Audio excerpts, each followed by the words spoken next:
चांद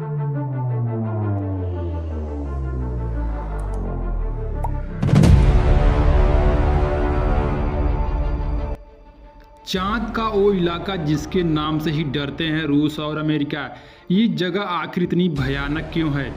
क्या इस अंधेरी दुनिया में एलियन है? चांद की उसी अंधेरी दुनिया को जीतने के बेहद करीब पहुंचा हमारा चंद्रयान।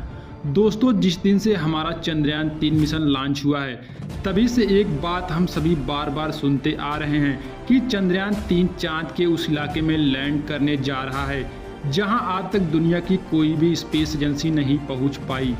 चांद की एक रहस्यमय दुनिया जिसके बारे में किसी को कुछ मालूम नहीं है। जी हां, हम बात कर रहे हैं चांद के दक्षिणी ध्रुव इलाके की। एक ऐसा इलाका जहां हमेशा अंधेरा रहता है और खून जमा देने वाला तापमान भी। क्या आपने कभी सोचा है कि 1972 के अपोलो मिशन के बाद नासा वापस चांद पर क्यों नहीं गया? क्यों रूस की स्पेस एजेंसी रॉसकॉस्मोस ने 1976 के बाद अपना अगला मून लूनर मिशन भेजने में 47 साल का समय लगाया? क्या चांद से जुड़ा कोई ऐसा रहस्य है जो आम इंसानों से छुपाया गया है? आज की इस वीडियो में हम चांद की अंधेरी दुनिया के रहस्यों को समझेंगे और साथ ही आपको बताएंगे कि चंद्रयान 3 को इस इलाके में लैंड कराने के लिए इसरो ने क्या खास प्लान बनाया है। इसलिए वीडियो को अंत तक जरूर देखिएगा। दोस्तों, जैसा कि आप सभी जानते हैं, चंद्रयान 3 ने 14 जुलाई 2023 के दिन श्रीहरिकोटा के सतीश धवन स्पेस सेंटर से अपनी एक लंबी उड़ान भरी थी और इस समय से सभी मुश्किलों को पार करते हुए चांद के आखिरी ऑर्बिट में ये पहुंच चुका है। अब आगे इसके लैंडर की डीऑर्बिटिंग शुरू की जाएगी और धीरे धीरे इसे 23 अगस्त की शाम ये चांद के दक्षिणी ध्रुव पर लैंड कर जाएगा। लेकिन यही आखिरी पड़ाव इस पूरे मिशन का सबसे मुश्किल पार्ट है। यहाँ तक हमारा चंद्रयान 2 भी इसी पर आकर फेल हो गया था। लेकिन सवाल ये उठता है कि चांद की दुनिया इतनी खतरनाक क्यों है? आइए इसे थोड़ा गहराई से समझते हैं। दोस्तों, हम सिर्फ 3,84,400 किलोमीटर की दूरी पर मौजूद चंद्रमा हमारी पृथ्वी की एक नेचुरल सैटेलाइट है।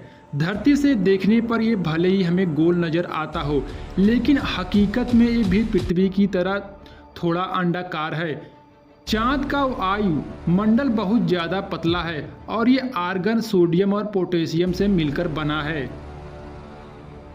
चांद पर पानी भी मौजूद है, जिसकी खोज साल 2009 में हमारे चंद्रयान 1 ने की थी।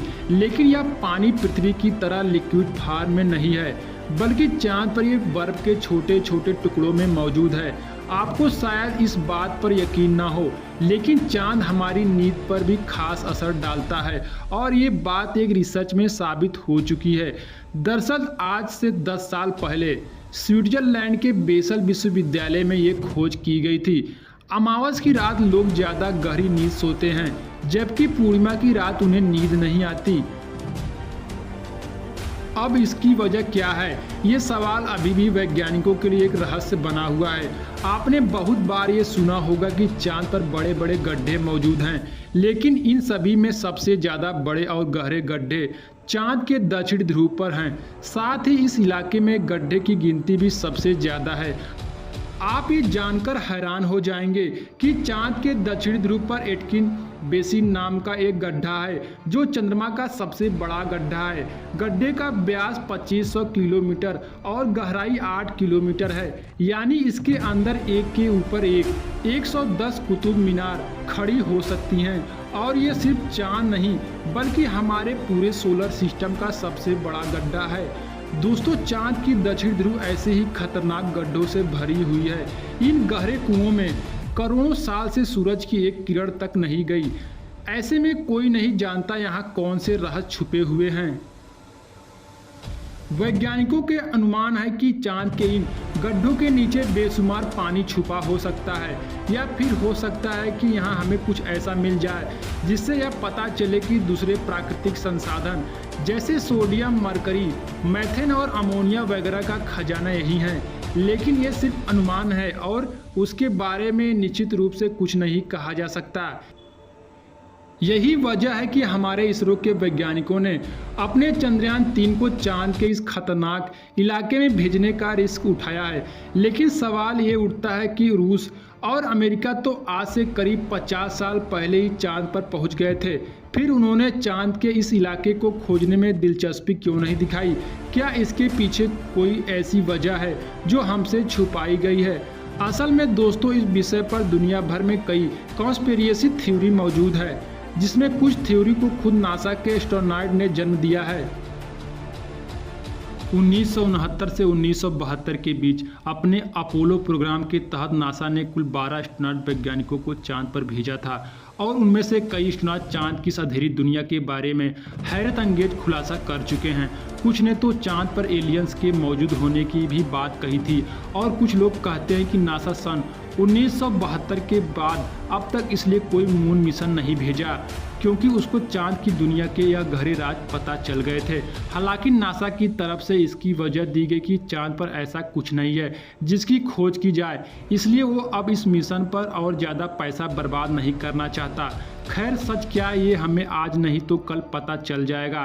फिलहाल हमें इतना मालूम है कि इसरो वो पहली स्पेस एजेंसी है जिसने चांद के दक्षिण ध्रुव पर जाने की कोशिश की। भले ही रूस का लूना 25 हमसे कुछ घंटे पहले चांद के इस इलाके में लैंड कर जाए, लेकिन यहाँ पहुँचने की कोशिश हमारे वैज्ञानिक साल 2019 में चंद्रयान-2 के दौरान ही कर चुके हैं। हालांकि वो मिशन पूरी तरह से सक्सेसफुल नहीं हो पाया था क्योंकि चांद से केवल 2.1 किलोमीटर दूर चंद्रयान-2 का संपर्क इसरो से टूट गया था और एल्टीट्यूड मिस कैलकुलेशन के चलते इसका लैंडर चांद की सतह पर क्रैश कर गया था। दोस्तों, चांद के दक्षिण ध्रुव को सिर्फ इसके गड्ढे ही इतना खतरनाक नहीं बनाते, बल्कि अब बेहद ठंडा तापमान भी इस जगह के भयानक होने की एक बड़ी वजह है। असल में चांद के इस इलाके में कभी भी धूप नहीं पड़ती। इसके चलते यहाँ कुछ हिस्सों का तापमान -150 डिग्री सेल्सियस तक पहुँच जाता है।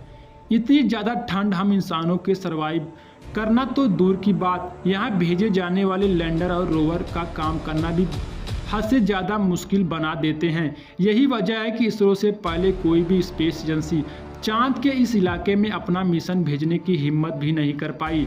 अब अगर चंद्रयान-3 की बात करें तो इसरो वैज्ञानिकों ने इसको चंद्रयान-2 की हर एक कमी और गलती से सीखकर पहले से कहीं ज़्यादा मजबूत और एडवांस बनाया है ताकि यह मुश्किल से मुश्किल परिस्थिति में सफलतापूर्वक लैंड कर पाए।